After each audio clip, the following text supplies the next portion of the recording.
Porky. You two will be back for a second look.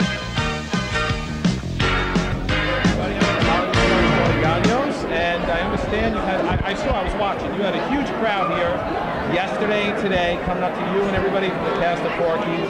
Are you surprised? Or, I mean, you know, everyone still loves you guys and loves the film. Well, it's nice to see, you know, after all this time, that people still get a big kick out of us, you know, and pretty happy about that. Well, can you give us a memory from the film on something where something crazy happened and nobody... Oh, God. Well, let me take a second because I have to filter through a bunch of stuff to remember exactly. Wait a minute. Can I bring somebody over here? Hey, Cyril.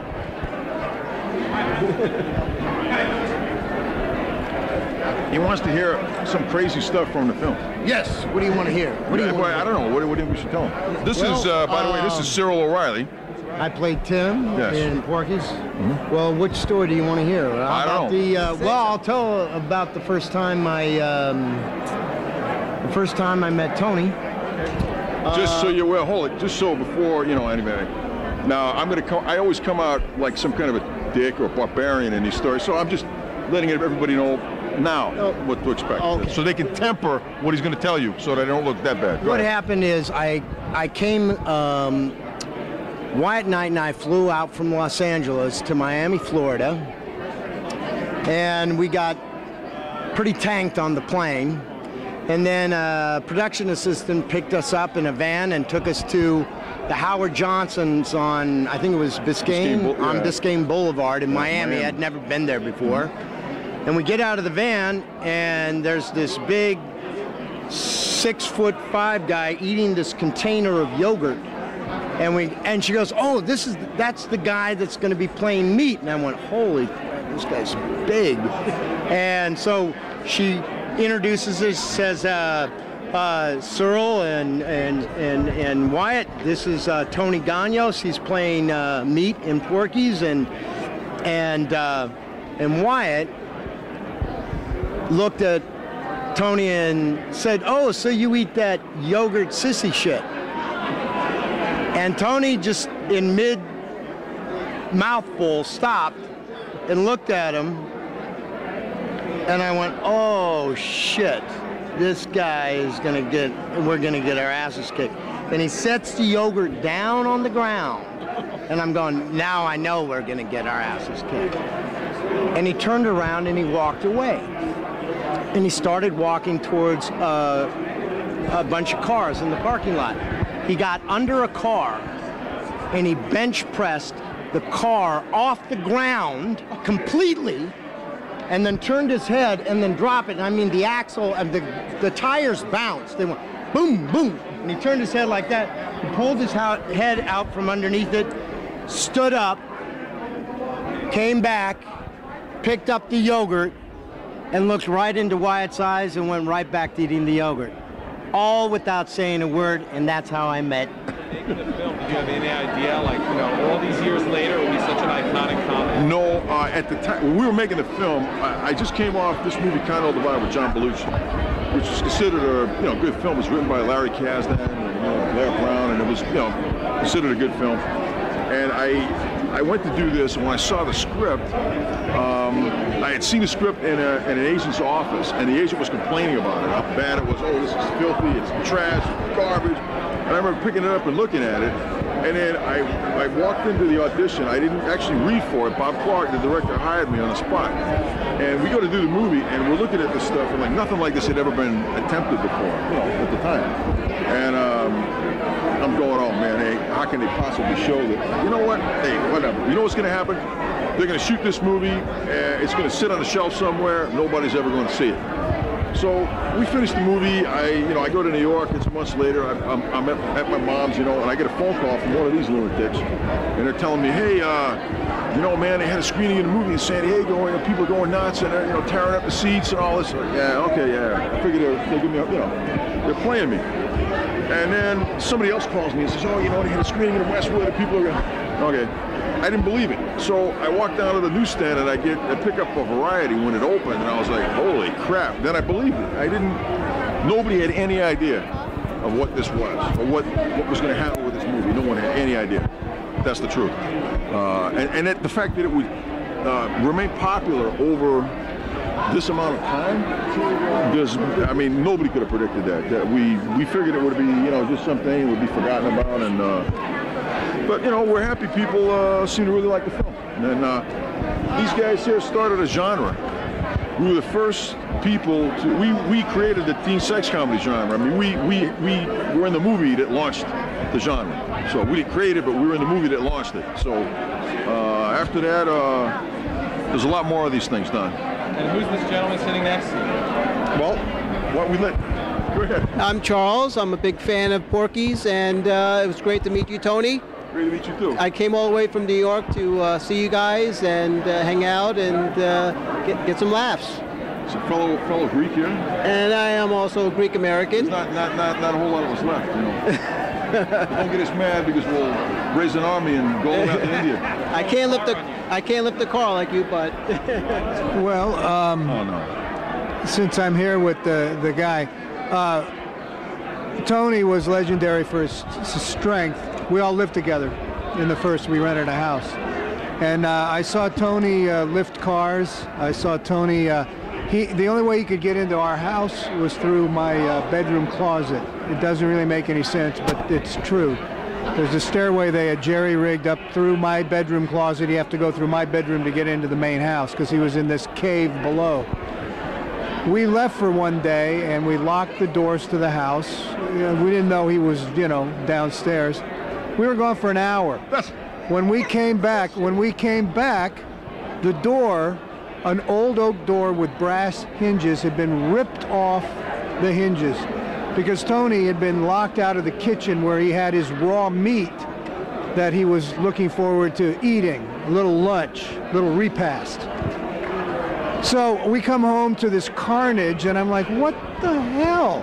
What the hell? You just, and he was like, well, I was hungry, was the excuse that he gave. Okay. Let me tell you what really happened. These guys went away. You guys went to Mardi Gras. We were in Florida. I don't. You guys went away for the weekend of Mardi Gras. So me and Cyril O'Reilly over there. It wasn't an hour. We had we took all of our per diem that we had, and we put it in the bank. Raw meat. So all the food that we bought for the weekend, we put in the refrigerator that was in the main kitchen in the house. But we didn't have the key to the front door because we used to get into the house through our rooms. Now, all the rooms are interconnected, and he had a room that was at the top of the stairway. So the thing is, we figured these guys are gone for the weekend. We have no money, and the food that we bought was in the refrigerator in the main house. So, I mean, it's completely reasonable that if you were under these set of circumstances, that if you had the ability to get through the barrier to the food, you would do it. And then he yelled at me, and I had the door fixed, didn't I? After.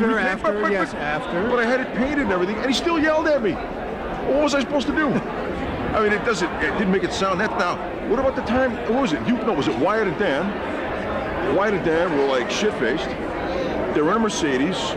They're barreling down the street. They go off the end of the street, up in the air, into the sand on the beach, because we were right there. So what did? They wake me up. No, they had to wake us up first because the way to get to you was through my closet. So they had to wake me up. They got into me from right onto the street there. Yeah, but they came down through there. They thought we'd all help. They wanted him to move the car out of the sand. The thing was up to the wheels in the sand. What am I, a derrick? What am I, some kind of this is how I'm viewed by people. So anyway, but we had a very good time. We enjoyed ourselves immensely, and things were never quite the same again after that movie. So I was going to tell you this, we all had nicknames that we developed. Now, Dan, who was, Pee-wee, we called him Joe Golf because we were out on these night shoots, and we'd be working all night, and instead of going to bed, Dan would go out, have a couple of drinks, and hit the golf course, no matter what. Cyril, who was always late for calls, when the van would come to pick us up, Cyril would go into the shower. So he's Joe Ready, and the late Wyatt night, we called him Joe Awake because he was asleep on the set all the time. He put a hat on and glasses. Now, this young man, I called Joe Correct because he was very logical and practical, and everything he did made real sense. I admire that, and I'm Joe Guy. I'm Joe Guy because I'm the polar opposite of that. But as he always says, and it's true, we are opposite sides of the same coin. We are opposite sides of the same coin. So where he is logical and pragmatic, he takes a door off the hinges. Reckless insouciance, as I like to call it. Not taking a door off the hinges, because it always seems like yeah. But there was a reason. But there was a reason for it. Yes. What was I supposed to do? No, but yes, we are the same guy. Just we are opposite sides of the same coin. Comedy Yes. masks. That's right. Yes. That's basically. A gentleman named Ken Wall and Wise Guy. Can you tell us about that? Yes, I have. Well, Kenny and I met on the Wanderers. He was a good guy. I was, around the guy all the time. Basically, Kenny, myself, and Jim Youngs, gentleman that was in the Wanderers with us, we were always pretty much together. I haven't talked to Ken in a long, long time, but he was really something because he had a show Wise Guy, and he helped me out. He gave me work on his show when I could not get work anywhere else. He put me in his show, and the guy's a real good guy. And anyway, that's pretty much Wise Guy. We did an episode with the three of us in it. Jim Youngs, the picture right there. It was like doing the Wanderers again. You own something from the Wanderers. Well, to my knowledge, I'm the only guy that still has his Wanderers jacket. To my knowledge, Ken Wall gave his away. He went to Japan, and it was some kind of like an exhibition or a charity thing. He gave it to charity. Jim Youngs, I forget exactly what happened with his jacket, but I'm the only guy to my knowledge that still has his original Wanderers jacket. And Jim Youngs, by the way, is going to be in our new movie, Daddy's Girls. That's right. I was going to ask you about that. Can you tell us? Okay, what Daddy's Girls is all the guys from Porky's.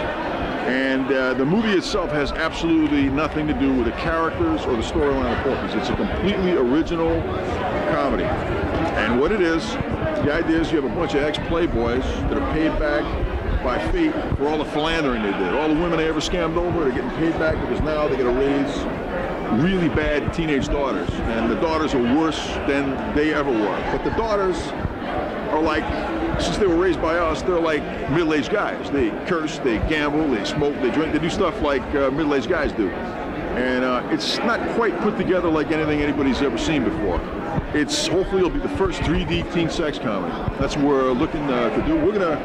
We have the bulk of our money, but we want to do a Kickstarter and maybe a month or two, probably about 2 months, and we're going to try to raise the rest of the money on Kickstarter. That's what we want.